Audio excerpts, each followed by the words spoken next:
me ramble. Our snow day was fine. The driveway is getting shoveled tomorrow. Yeah, it was my birthday yesterday, so that was fun. And then it is Jacob's birthday tomorrow. Hello, friend. I see somebody is watching, but I don't know if it's you, Gabrielle. I'm waiting right now for Gabrielle. You guys all know this kind of takes a hot little second. Let's see. I can't.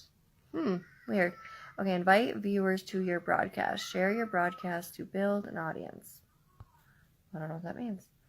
Oh, I wonder if I do this.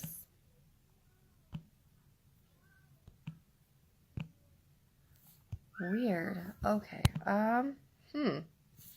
Oh, Gabrielle is here. I will quit rambling. Of course, accept and add. Okay, we are adding Gabrielle. All right, y'all, this kind of just takes a little minute. You guys can't see it, but I can. We are adding.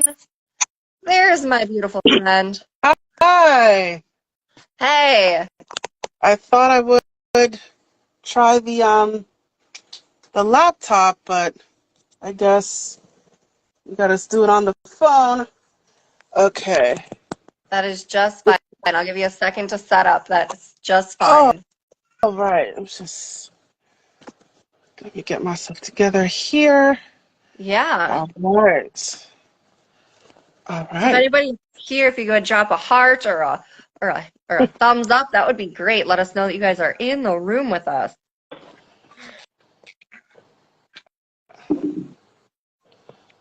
Okay.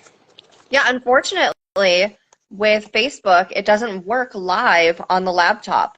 I don't understand it, but Okay. All right. It's a little weird angle, but okay. All right. there we go. Oh, right. Awesome. Spooks right here. All right. All right. There we go. I I think love that's it. the best we could do. Okay. I love it. I love it. Plus, nobody's here anyways, and I'll edit all of this stuff out and everything, so it's good to go. Hey, listen, leave So, it in. It's fine. Whatever you want to do. leave it all in. Yes. So we were just I was just talking about the snowstorm that we had. That was fun. So, yeah. So you though are in a different state than me. What state are you in? I'm in New York, so it's pretty weird out here. It was like a rainy snow a couple days ago, and now it's cold, and it's like warm one day and cold the next. So it's very unstable up here. Okay. Interesting. So I have a couple of connections out in New York. So when I go visit there, we're gonna go get a latte, right? Yeah, totally. Oh, you're talking about me? Oh, Yeah. Yeah, yeah, like I have yeah. I have other friends out there out in New York. So yeah, when I come out to New York, we should definitely meet up in person. Yeah, totally. Let me know when you're by, and maybe we'll go get something to eat, get some the New York coffee. Yeah, come on down. Yes, yes. So let's go ahead and jump into it. I'm really excited about this because a lot of my followers know that I just jump into right away. What are you doing? How did you make it happen? And then like, where do you see yourself? But like, what I want to do is I kind of want to do like a grown-up podcast, and I Ooh. really want to dive into like some trials and tribulations. And we spoke before this. And I think that we have a clear image on kind of where we want to go and how we want to share, your story and how you overcame it. So that way new entrepreneurs can leave feeling inspired, that there is hope and there is light at the end of their tunnel with their vision. All right, sounds good. I'm ready. Perfect. Okay. So I think it is wonderful when individuals have that moment that they see a vision of themselves succeeding in a part of their lives that they did not know or have 100% planned out. When was your aha moment? the aha moment when I decided to start my business. So, um,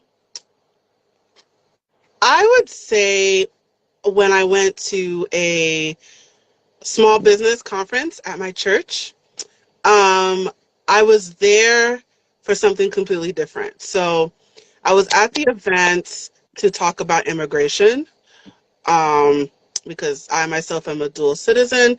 I was not born in this country.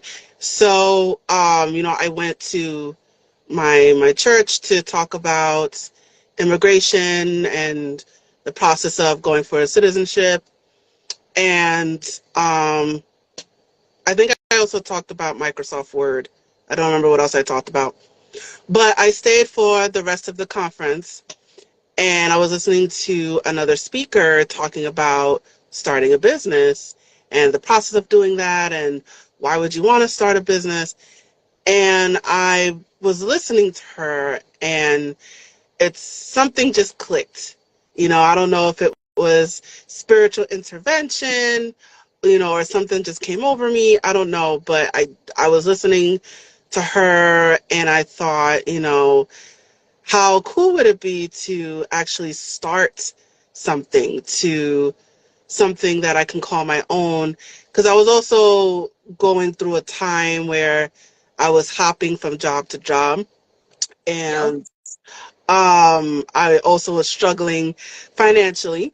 So I think with those feelings of insecurity, those feelings of worry and anxiety and trying to figure out, when I'm going to get the next meal.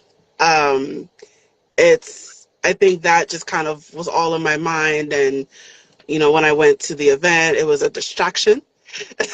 But in listening to the speaker, it's something, just kind of a thought just popped into my head, like, oh, that would be cool to be in a position to create something, because I knew that I'm a very creative person, um, and I have a lot of vision, I think. So I wanted to have something where I can use my vision, that I can be creative, that I can hire people, right, to be in charge of my own destiny and not have to work for someone else and look for jobs and filling out resumes and going on Indeed. And I want to be able to say, you know, no more job applications, no Exactly. more job Yeah. searching. I wanted to take control of that, and I thought, how cool would it, it's a random thought in my head, like, oh, how cool would it be to start my own business? And then um, I knew the speaker personally, Mm, and I thought I'd just well, ask her, like, hey, I would love to explore this more. And she said, yeah, I'll work with you on that. Um, it kind of didn't work out after that for a lot of different reasons, but that thought was just in my head. And after talking to her about it, I just did a crazy thing and just spent like $360 and incorporated a business. And I was like, I'm just gonna go for it and kind of wing it from there. And that's kind of how I got started. So, I love it. Isn't that uh, like how every entrepreneur I think really gets started? Like in the beginning of their story, they're like, I saw something, I heard something, someone was up on stage, they inspired me, and just took like a leap of faith. And now, like, hold on, we're not there yet. We're not there yet to celebrate yet. yes, yes, yes, yes. The good But stuff is coming. congratulations on one, just being, aware of the opportunity that's out there. And like you said, I think clock in, clock out jobs are very important, are definitely there like for a purpose, for stability, but I think that it's wonderful when somebody's like, you know what though? I just got to do this myself. And they Yeah. just, I'm so sorry. My kids apparently did not get the memo that it was bedtime. I don't think it's a bad distraction, but they're definitely here. You want to take a moment? No, we're good. My oldest, no, we're good. Okay. Um, okay, so when you quit your job to follow your dream and your vision, Was it clear to you like who your supporter was and then who your naysayers were? And like, did you have maybe anybody like in your realm that was like, girl, like I know you're gonna fail, and maybe like watching you and waiting for you to fail? So, a bit of a clarification. So, I didn't actually quit my job. I Okay. kind of did it at the same time.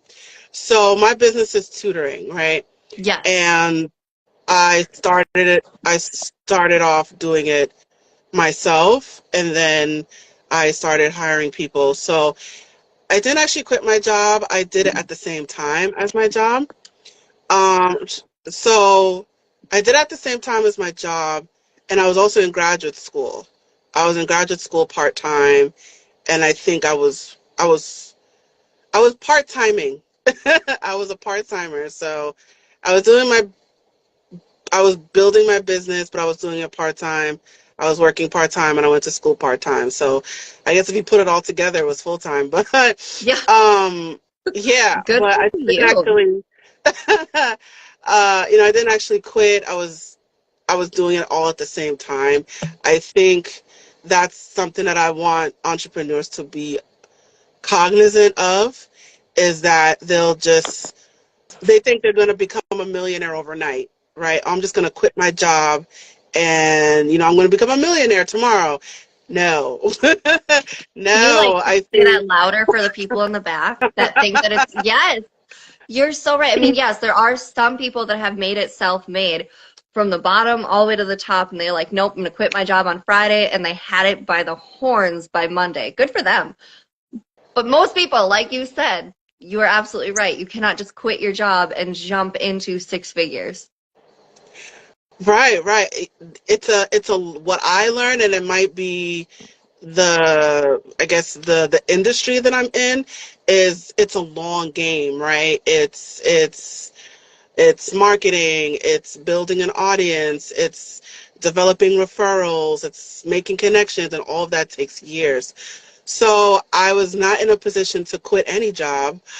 Um, matter of fact, I was still struggling financially in building a business, right? So I made some poor financial decisions, unfortunately, but, I got myself into debt trying to build this thing. So, but yeah, so I just want to just put that out there. Like, you may have to stay in your job, before you jump over to entrepreneurship. So you got to wait till you get to a stable, a stable point. So stable financially, and stable professionally, and stable socially and emotionally. And Yeah. when you get to that point of stability, then you can quit your job, right? So I just want to put that message out there. You may have to stay in your job a little bit longer, before you take that leap. But yeah, so I didn't quite quit. Um, But did you I have anybody like in your realm that was like watching you that like doubted you and like second guessed what you were up to? um I guess it's one of the mistakes I made as an entrepreneur, is that I didn't really confide in a lot of people about what I was doing.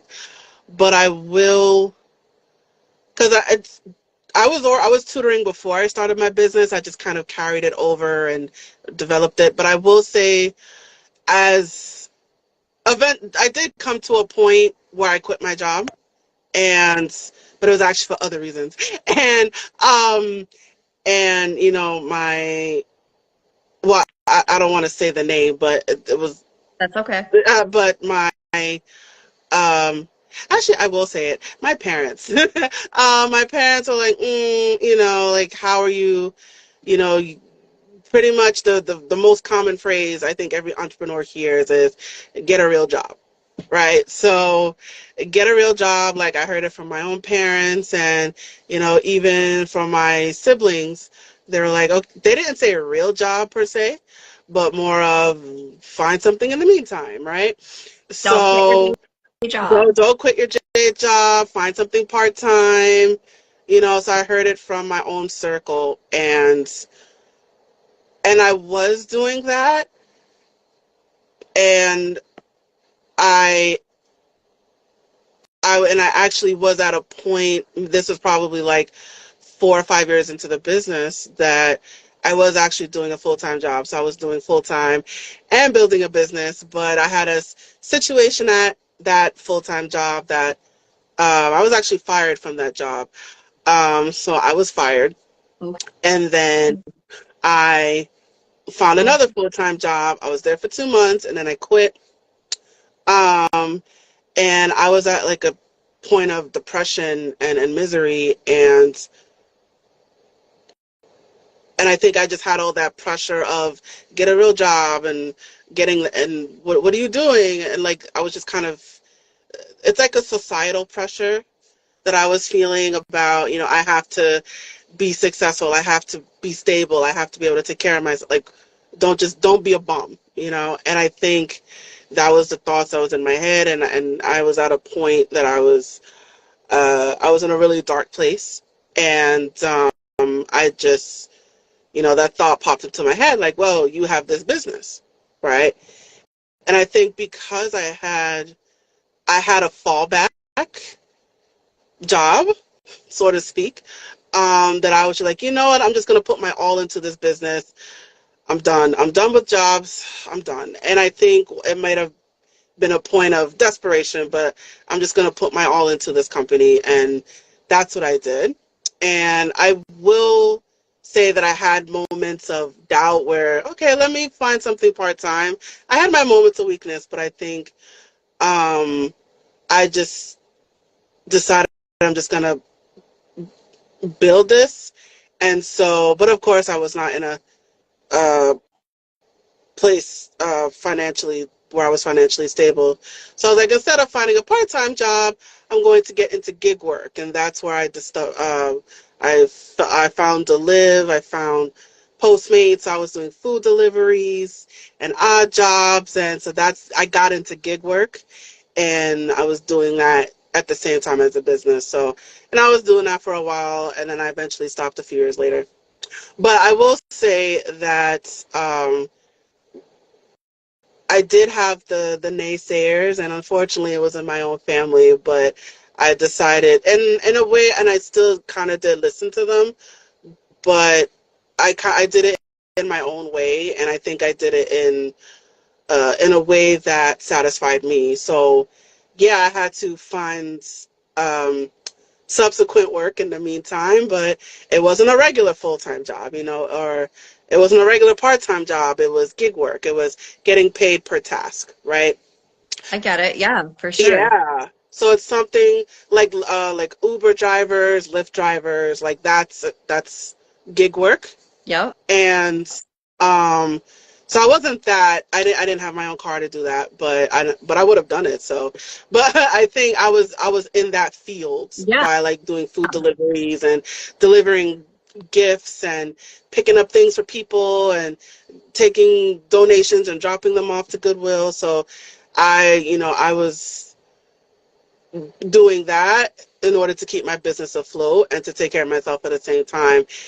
And I think I was doing that to a point of, and I think I'm going way off topic, but I was doing that to a point where, until the pandemic actually, and I think the pandemic just kind of maybe put the gig stuff on hold, and it's just, and I'm really gonna put my all into this company. So I think the pandemic actually helped my business. I have a But huge question for you yeah, with the pandemic. yeah. So I was like, you know what, I'm gonna capitalize on that, and here I am today. So I'm not sure if I answered the question, but I think No, you I did, did because have, yeah, you said that your yeah, naysayers. Yeah. yeah. Text me. Sorry. So yeah, Okay. I did have those naysayers. It can even be in your own family. Let's put that out there. But I Yeah. think it's, you decide where you want to go, and that is another message to entrepreneurs: is you decide where you want to go, and you decide what you want to do. And I will want to say this, and I'm just unloading right now. I'm so sorry. That's okay. I'll I bring you will, back on track in a second. Yeah. yeah, yeah, yeah, yeah. I know you were like, no, 20 minutes. Like, no. But I will want to say that it's like when people say like get a real job, it's like what are you going to do for job security, right? And what I learned is, I mean, it's all about security. And when it comes to starting your own business, and there is that question of security, right? Because you do have ebbs and flows, I think. So, like, I remember talking to one member of my family, and she was like, well, what are you going to do for health insurance? What are you going to do for dental insurance? And I'm like, let me tell you something. um, those benefits and what I say may be controversial, but you can get those things outside of a real job. Yep. So when they talk about dental insurance, when they talk about health insurance, you can go to the marketplace and get that yourself. Um, when they talk about like a 401, well, I'm not entirely sure how a 401k works, but I even know a if, I'm not, guy. No. yeah, I don't know if you can get that privately, but even if like just starting a savings account, you can Right? do that yourself. Um, what else? Trying to think, and there is the question of security, but I think as long as you keep hustling, and wherever you have a gap, you put in the next gap, you keep advertising, but also you prepare for that, right? So, excuse me, you prepare for that. So you're in a business, you're going to have ebbs and flows. You have that savings account, right? You have that fallback. Or maybe you raise your rates, right? So maybe don't charge so low. You may want to raise your rates. You may want to target maybe wealthier clients, so you may want to adjust your marketing strategy. But I think you you're going to have ebbs and flows. You're going to have periods where you're not working, right? So that's the thing with having a full-time job or a part-time job is you're working pretty much all the time. And as an entrepreneur, you're going to have days where you're not working at all. So I've definitely had days where I have no clients and where's the money going to come in? But then you know that and you prepare for it ahead of time. You have that savings account. You open up a CD. You maybe you charge more to compensate for the missing days, right? And like I said, health insurance, dental insurance, you can get that privately. You Yes. don't have to get that through an employer. All those other beautiful benefits. Listen, it's not, listen, you can get all that, you can get all that stuff privately. What am I going to do about it? You can get that privately through the Exactly. marketplace. So But I don't, actually have a few 401k, people. yeah, I have go ahead. a few people here in the comments that are curious about what you do. So, why don't we go ahead and fill them in on what you do and what your business is? I don't know if you want to scooch. If I don't know, can you like see the comments? They're like right over the top Yeah, of I your had to face. turn it on. Let me just read these comments. Yeah. Life happens, it's all in time, 100%. I miss what she does, came in late. Okay.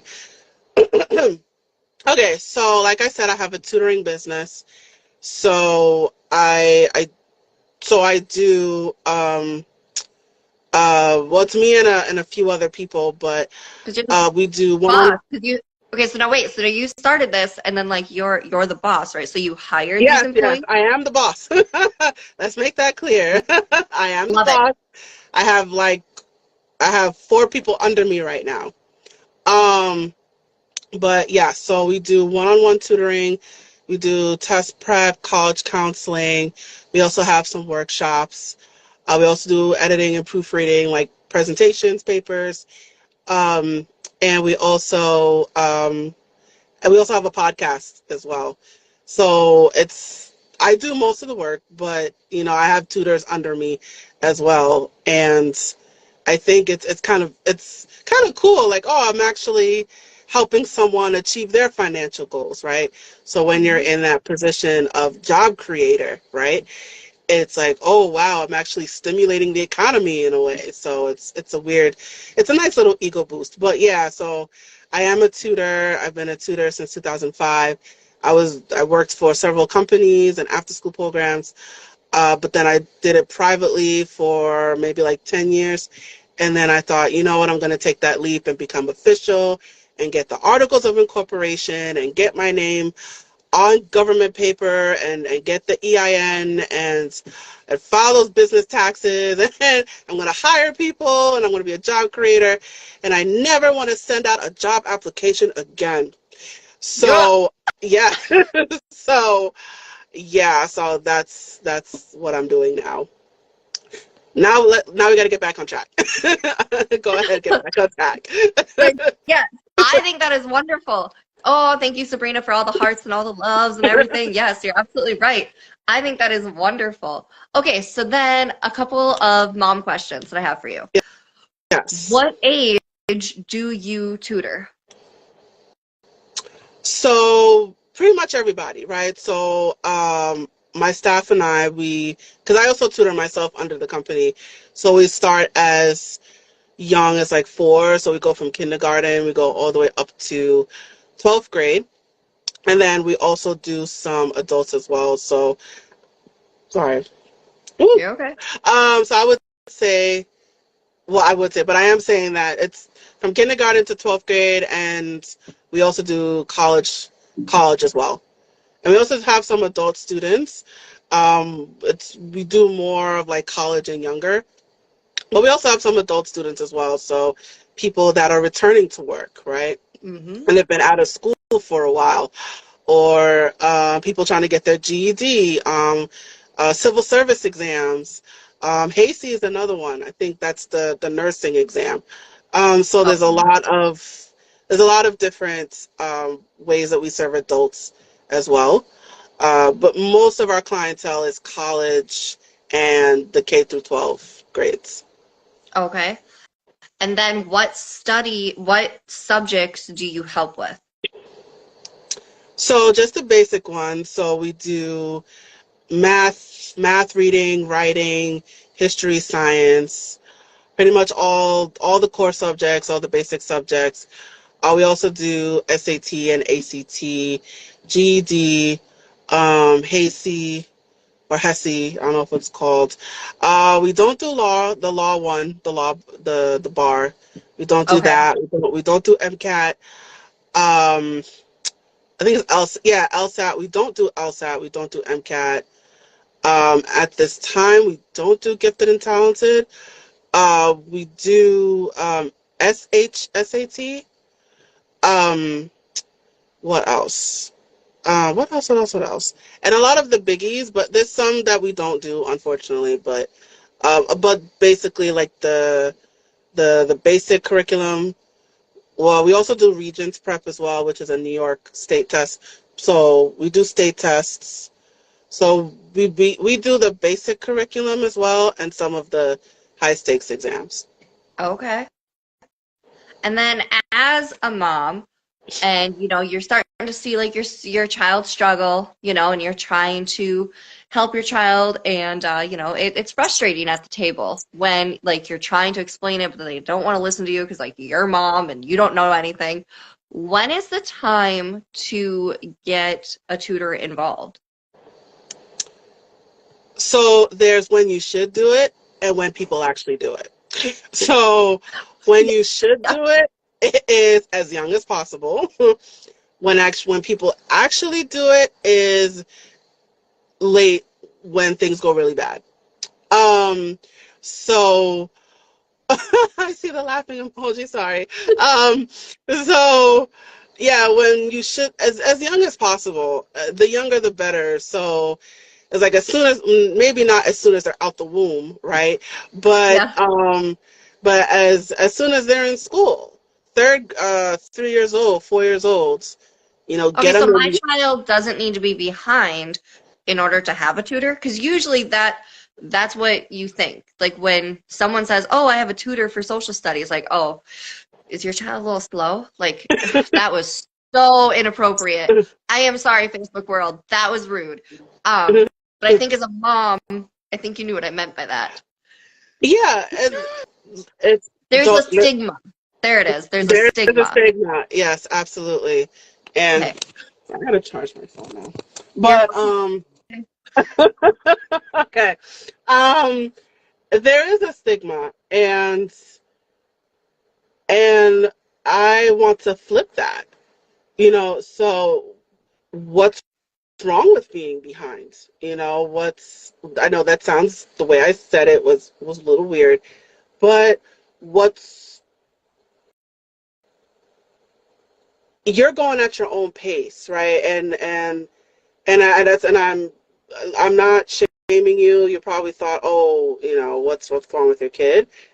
But we want to be careful with how we judge other people. Like, you don't know what's necessarily going on with them, so they may have a learning disability or a cognitive or developmental disability that you're not aware of. There's also like some like a mental illness, right? Severe anxiety, all that, so you don't really know. But even outside of those and just getting them ahead, I what's wrong with what's wrong with getting ahead? So I think when I say as young as possible, and especially with schools are not really teaching kids as well as they should, unfortunately. Um, you're filling in the gaps that schools are leaving out. And and I think when people start to find tutoring is at the at the at the worst moment, right? When they're promotion in doubt, when they're about to get left back, when they're failing all these exams. And I think it's a pride thing that parents experience. I think it's um you know oh the it's either, oh, they're the first tutor, right? um I'll tutor the kid, I'll do it, right? So I don't want to get outside help, I'll just do it. Or let me put my kid in some after school programs. Or the worst thing that I see is they'll just put it on the kid and say, you better figure it out, I'm not doing anything. And then it gets worse and worse and worse. And then a teacher has to step in and say, you need a tutor, or your kid needs a tutor. You need to figure this out, or your kid's going to get left back. And so now it's a point of embarrassment, and now it's a point of humiliation, and that's what forces parents into tutoring. But but when they should is, I would say, as early as possible. So don't just use tutoring as a reactive measure, which is what I tend to see, but use it as a preventative, as a Yeah. preventative, as a preventative measure, right? Yeah. So you're, um, it's things like adding and subtracting and even reading and phonics and vocabulary words and handwriting. Handwriting is a big one. Um, And spelling is a big one, right? There's only so much schools can do, right?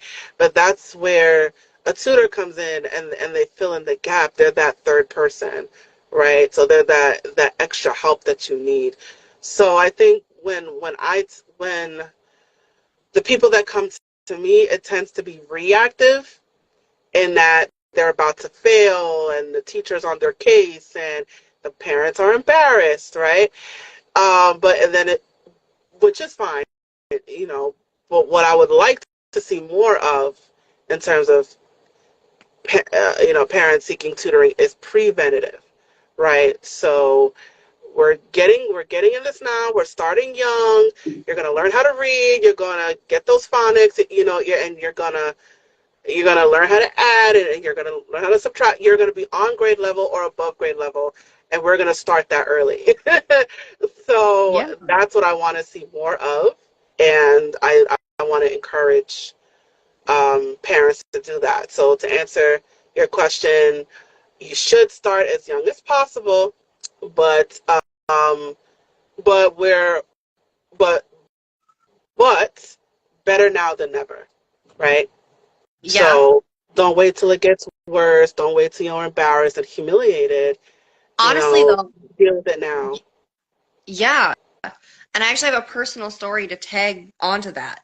I was entering, oh, I think I was entering like fourth grade, and all of my teachers kept on like passing me in class. They were like, okay, she's gonna go up a grade, she's gonna go up a grade. It was either the third or fourth grade teacher that was like, no, like you, no, your daughter is reading at a first grade level. And I was going into like fifth grade, I don't even know. It was anywhere from like third to fifth. Okay, I'll quit fluctuating. But anywho, my reading was just not on point, like at all. And it was so frustrating because it would take me like 3 hours to complete my homework assignments. And I was stressed. I was over the top. Um, I mean, I was watching all my other friends, play out in the front street and everything, having a good old time. Here I am, like throwing my books against the wall, like so frustrated. And mom and dad tried to help, but they didn't understand that I literally wasn't comprehending anything. I could read kind of, but I couldn't comprehend. So then when it was come time to buy or to go into the tutor world, I was so far behind and I was so frustrated that there was so much work to be done in such a short amount of time that I think that it was almost worse, than I think having somebody from the very beginning. Because, Mhm. now like I remember that period of time and I remember very specifically like the smell of the classroom and what she wore. And now it's like a memory. But I think that if it was an experience of learning from the beginning and how to carry it through, I think maybe it would have been better. Like what you're suggesting. Yeah. So it got to a point where it was really bad, to a point of, okay, now we need outside help. Yeah. And I think, unfortunately, parents try to either, and I understand it could be a financial thing, because it's what I do is private tutoring, so it is private pay. So, so I understand it is a money thing. But even so, and it might be kind of going against my better practice, but even if you're not financially able to afford, like, there are free resources, like even just going to a public library, there's homework help sessions over there. So it may not be one-on-one tutoring like we offer, and you may want to invest in that. But if you're not at a stage right now to afford that, even just going to homework help, going to the local library and taking advantage of homework help sessions, like, that's just to even get it started. I think it's a start, you know? See, I love that golden nugget. I do. You're right. Like, there is so much help out there. So yes. Um, what else was there? Looking at the comments. Okay. Okay. Awesome. Okay. Hi, Does Sabrina. anybody watching does anyone have any questions about what we're talking about so far? Um, okay, so yeah, I think that I'm checking the comments. Okay, nobody's commenting. We have two watchers. Thank you for who's watching. I can't see your names, but thank you. Um, okay, so then you are all the way out in New York, and I'm here in Minnesota. Can you help my child virtually? Oh, and then how did 21 or 2020 and the COVID affect your business? Was that like a boom slap in the face, like this is happening because now all these children are out of school and these parents are frantic and they have no idea how to do this? You asked me two different I know questions. I did. Okay. I'm so sorry. I got really excited about 2020 and how I just saw that and all the parents stressed out. Yeah. So let's start with your first question. Okay. Yes. So we are not, uh, my team and I, we're not just limited to New York, right? And I think because of the pandemic, we tapped into virtual tutoring. There you So go. it's kind of funny how that worked, and that, we were affected by we were just doing strictly in person, but then the pandemic hit and everything shut down, and I was forced to pivot. So I was forced to pivot virtually. So now Now I offer both. Um, that helped you bank. So like, um, and so I was forced to do virtual tutoring, but then as things let up, I'm slowly coming back into in person. But now I've embraced the virtual tutoring model. Um, but yeah. Wait, I'm like, wait, I lost track. Okay, so the pandemic, did I make, how did it turn out for me? I would say it was good and bad. Um, it was good in that I saw a lot more tutoring requests, and uh, I saw a lot more clients. So it did help because of, particularly here in New York, filming the course. I'm like, I'm No, you're out distracted by here. the comments, but I'm gonna just hide those comments for a second. Yeah, yeah. So it was good, a good and bad effect, right? So it was good in that I did get a lot more requests for tutoring, and there was a boom in that sense. It's bad. It was also bad because, like I said, I was private pay, so a lot of people they lost their jobs and they couldn't really afford it. So I think maybe it wasn't the boom that I was expecting, but I think there was a middle ground, I think, in that, yes, I was able to take on more clients and I was able to expand virtually and look at people from other states and develop workshops and introduce new services. Um, but also because the people that I serve tend to be on maybe average family income, maybe slightly lower, that a lot of people weren't working, right? Yeah. So therefore, a lot of people weren't looking for tutoring. So um, it's kind of the downside to being a private pay business. So so I so it's like it was a lot of requests, but they didn't have the financial threshold to afford my services. So I was kind of in a limbo during the pandemic time. But not all is lost because, like I said, I was forced to pivot, and I think that too, I was in a period of changing my model, and so there was just so much negative outcry about the virtual model, and we were in no position to see anyone in person. So I think there was hesitation about the virtual and finding people, that's and then a lot of the people that we tend to see, they had to get tablets because they didn't have computers and they had to use like the free internet. So it It was a was uh, it was a mess. mess. So it was a mess.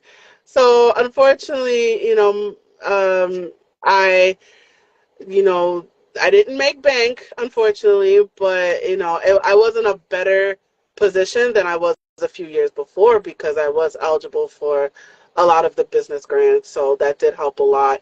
And um, and again, being forced to pivot to a virtual model, it allowed me to explore different options, right? So, like I said, I started a podcast because of the pandemic.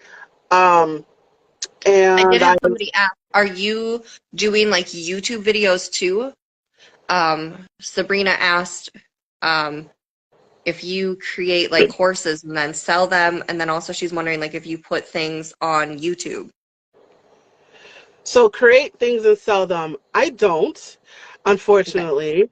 And one right now I'm kind of like the only person kind of doing everything, which is not a good business practice. So creating something and selling it, I'm not really in a position to do that.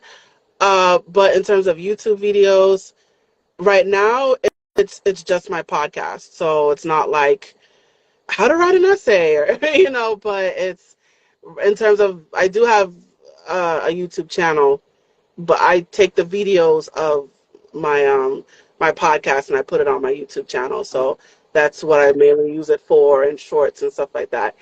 But I think because of being forced into a virtual model, it allowed me to take on these other things. So, and having all this extra time and being stuck inside, and I had a friend with a daycare center. I was like, can I seek refuge in your daycare center? So it's um it's it was a crazy time, and I think being stuck inside and going to my and that's where networking comes in, right? But daycare centers were essential businesses, so they had Yeah. to stay open. And I happened to know someone with the daycare center, and I'm like, can I do some work in your daycare center? Like, I really don't want to be in the house. So, so networking helps, definitely network. But I love networking.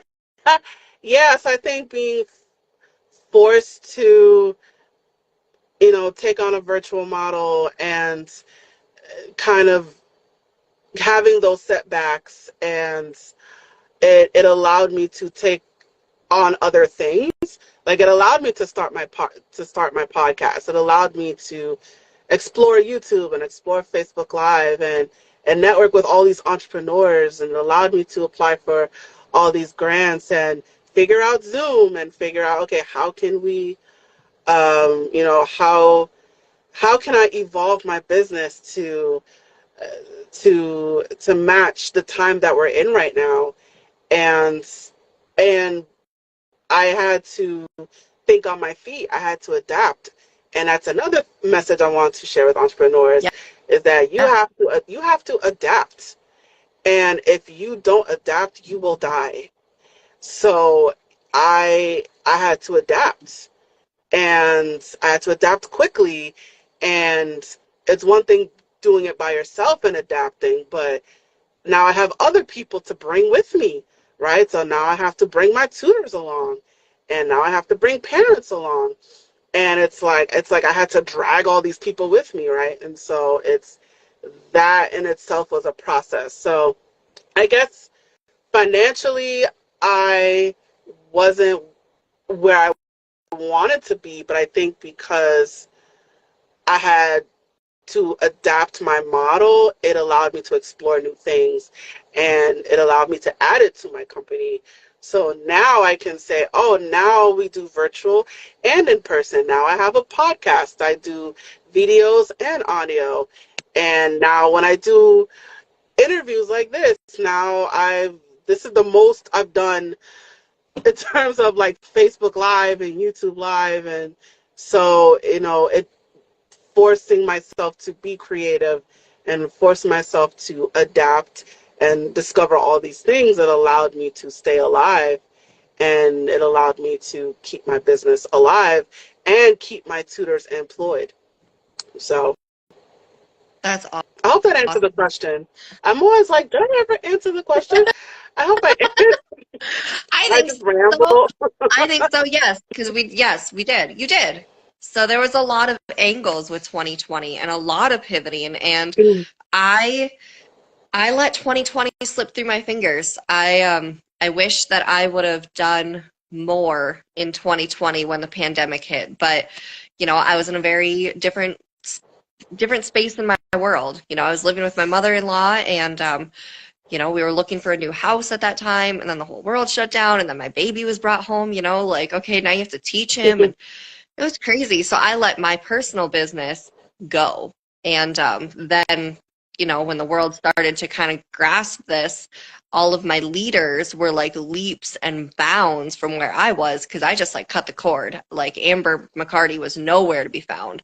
So good for you on, pivoting and figuring it out and sticking with it, because that's huge for an entrepreneur. Because I mean, if you cut the cord, like, watch everybody else just fly on by you, you know?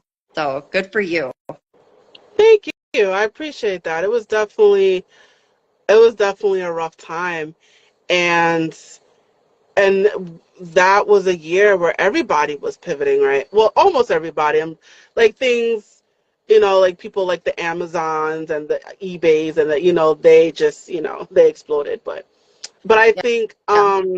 and I'm just remembering and reflecting, like there was a lot of restaurants that weren't doing deliveries. And so now you have to do deliveries, right? Yeah. And then, but what does that mean for the restaurateur, right? Now you have to take on this extra expense to either hire people or but then that's where the gig workers come in. That's where the Grubhubs and the Uber Eats and the DoorDashes come in. Honestly, like So I know that 2020 was like the worst. I get that. But honestly, it was also the best because it really shook the economy, the way of thinking, how to make things work, parenting skills, appreciating teachers for sure. Um, so I mean, like, I'm not taking 2020 lightly at all, but, I really also think that it was the best of times. Does that make sense? yeah, I think I know it was horrible in terms of the economy tanking and Well, that, unemployment rising and people losing their jobs. It was also good in the sense that, depending on your industry, you may have actually profited from it. Um, I will say I was eligible for a lot of grants and I was eligible for unemployment. So financially speaking, it helped me out. But I think, I mean, in terms of like financial aid, financial assistance, it helped me out. Um, and I think we were living such like a carefree life, I think, and it we were just kind of overworking ourselves and working for little pay and just germs are just all over the place, right? And people were just coughing on each other and and people just like, oh, okay, like people just accepted it. And I think because it kind of just the world just went into overload, and I think that forced us to it forced us to reset and say, like even with the social distancing, when um when that concept was first introduced, I didn't like it, right? I was like, I felt so alone, and I'm like, and people treated me like it was dirty. Like, why are you so close to me? Yo, 6 feet, back up, back up. Like I felt so rejected and isolated, and I didn't like it. But then as time went on, I thought about it. I was just like, I like it. I like it now. like Like, I don't want to be close to people, and I want you to, sit 3 feet from me, and I don't want, and especially when it comes to like tutoring, and you'll have the sick kids, right? And like even me personally, I still went to in-person sessions even if the kid was sick, right? And because I wanted the money, right? And that's kind of the downside of being an entrepreneur is you may have to compromise yourself in order to get paid, which is something to think about. Um, but I even went for the sick kids, right? And even if you think about it, you tolerated people coughing, yeah, pre-pandemic, and you tolerated people sneezing, pre-pandemic, right? And especially with kids, who is just, as much as I love kids, they are a cesspool for germs. It's like you just tolerated it, right? And you just got yourself sick. And then the pandemic came around, and it was just like, whoa, like, why am I getting myself sick for you? So it's like, I don't want, and I don't want COVID, so now it's like, I mean, now I'm valuing my health more. And even now, when kids get COVID, it's like, okay, we have to shut tutoring down. Like, it's a parental choice in that, I don't want you to get COVID, but it's also a tutor choice in that I don't want to get sick. So I think it's now there's more attention to health. Yeah, you have the few people that are like, you know what, I'm vaccinated. I'm just, I'm just gonna take the chance. But I think for the most part, it's now there's more attention to health, Yeah. and now it's like, let's not sit so close to each other. Like, yeah, I'm vaccinated, but let me keep my mask on. Let me not sit so close to you. You Right. know, let's let's not stay here for so long. Let's open a window, right? So I Right. think that there's more attention to health, and especially with tutoring, right? I mean, it's all personal choice, but I think because of the virtual tutoring, now there's a lot more virtual, I think. And even my tutors, like even they had the opportunity after a while, the opportunity opened itself up to say, do you want to go back to in person? And a lot of them just said no. So either they were too comfortable with virtual, or they were just like, I don't want the commute. I don't want to deal with sick kids. I don't want to talk to so Yeah. it was like a things just opened up for them. Like I was dealing with so much nastiness, but now when I don't have to deal with that anymore, and I can still accomplish the same goal, why would I do that? Why would I commute for 30 minutes? Why would I take a bus for an hour? Why would I walk for this long when I can just open up Zoom and stay in my house?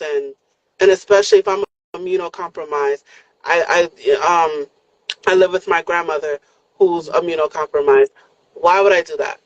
So I Right. think because of the explosion of virtual tutoring, because of the explosion of remote work, and because of the explosion of, I mean, we're like $15 an hour here in New York, but even other states, like they're still like 7.25 an hour, and it's like, why would I work for so little money Yeah. and still have to commute? Like I would stay in my house and work for a little. So things just kind of opened up, like the awareness just opened up and things just started clicking for people, and people are valuing their worth more. Yeah. And I will say the downside to, and I'm going to stop talking. I would say that the downside to that is a lot more cancellations, I think. So it is the downside to everyone being so cognizant of COVID. There's a lot more cancellations now, especially in the cold and flu season. But so that's something to prepare for now. And I'm even encouraging parents to, we're still offering in person, but if you can do it virtually, consider that.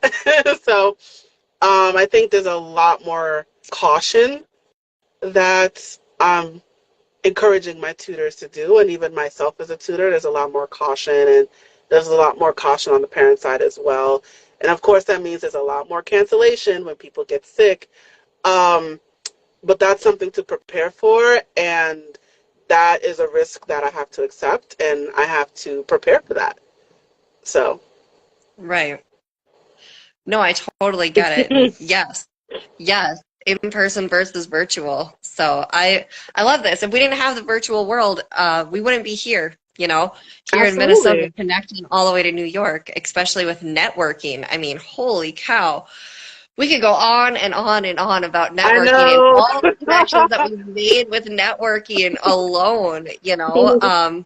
So yes, but no, I am so grateful that you came here tonight. We're going into that hour. I'll be respectful of your night because you are an hour ahead of me, I think, or 2 hours. So, Yeah. I mean, we yeah. could keep going, but I know you got to go, How so. about we do a follow-up? It would be really fun to do like a follow-up and just I love talking like it'd be super fun to get like more entrepreneurs in here and just talking about networking and the power of connecting and where that has taken you. I think that'd be fun. That'd be a fun Yeah, that'd segment. be awesome. Yeah, totally. Let's do a follow-up. But Okay. yeah, I Yeah. just want to make this quick message to Yeah. entrepreneurs. I think, again, like, I know it's the security, job security is always in the back of your mind. And I think that is a very common fear. And that is a very realistic fear. So when you have people say, like, get a real job, or, find something at the same time. You have to assess where you are financially. So you don't want to take a leap of faith if you're not secure financially, and secure emotionally, and secure professionally, and spiritually, right? So don't just up and quit when you don't have a backup, right? So you better have a fallback plan, right, if you're going to quit your job. So if you're not in a position to quit your job, don't quit your job. But you want to establish your business in a way where it'll grow on its own, and you'll have staff to support you. So when you want to work up to that point of, I'm ready to take that leap of faith now, then quit, right? So the message that I want to share is, if you assess where you are, right? So if, are you in a financial position to quit your job? If you are not, then don't quit. But find a way to work around it to the point where your business can grow on its own, and then you can quit. So when don't quit your day job, seriously, don't quit your day job unless you are ready to. So I just add that little caveat. Don't quit your Yeah. day job unless you are ready to, right? So that's advice number one. And advice number two, all that job, you do want to keep job security in the back of your mind. So the thing with being an entrepreneur is, your business is, your income is dependent on clients. So you want to be in a position to always get clients, right? So you don't have to worry about, those dry periods, right? So you want to be in a place, you want to constantly advertise, you want to encourage word of mouth, encourage referrals, build your network. You always want to be in a place where you have clients coming in. Develop that website, develop the SEO, get yourself online and recognized, right? So you want to put yourself in a place where clients are always coming in, so that you don't have to worry about, somebody just canceled and I just lost $50, right? So you want to prepare for risk. So assess where you are financially. You want to prepare for risk, right? Prepare for those awful moments, right? Maybe you want to establish a savings account. Maybe you open up a CD, like I said, but you want to be prepared for that so that you are always secure. And in terms of um, getting all the benefits, like, oh, you can get health insurance, dental insurance. Listen, like I said before, you can get all that stuff privately. So you don't have to get a quote unquote real job to get those things. Commuter benefit, just just pay for the travel. Like just pay for it, all right? So open up that savings account or CD, or there's other things that you can do to accomplish the same goal. When they're like, oh, but don't you want a 401k? I'm not entirely sure how 401k works, but even just like, what, I have money saved, and I have a high interest savings account, you know, and you commit to that. A savings account is a commitment. That should be good enough, right? So I think that's a few messages that I want to get out there. Is, you want to assess where you are financially. Don't quit your day job until you are ready. So I want to Exactly. emphasize that, until you are ready, don't quit your day job. You want to um all those sweet little benefits of full-time work, and you can get all that stuff privately. You don't have to work for someone to get it. You can get all that stuff privately. There are alternatives, there are substitutes. So when people say, oh, don't you want so and so, Just be like, No, I can get that on my I own. know a guy. Be like, no, I know a guy from networking. Thank you, sweetheart. No, I know a Yeah, guy. yeah. Like, I got this. Network, I know somebody. I have a network. I can get life insurance privately. I can get home insurance, car insurance. I can get that privately. I don't have to do that, through an employer. I can get it on my own.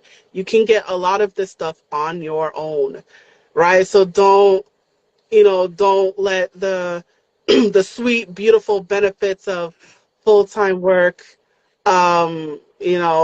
keep you from being an entrepreneur. Oh, thank So you, just Ronald. thank you, Ronald. There you He go. just no, Ronald just said you can get a CEP IRA, which is like a 401k. There you go. I don't know what that is, but thank you, Ronald. Right? Yes, thank you, Ronald. Oh, Right. Jesus. So assess where you are financially before you take any leaps, right? And all of this stuff, all the sweet benefits of full-time work, you can get that on your own or privately or in your network. So don't let that deter you from being an entrepreneur. And be prepared for the pitfalls of entrepreneurship, right? Yeah, So there will be pitfalls, there will be dry periods. Expect that and prepare for that. And that's I love it. that. That was beautifully said.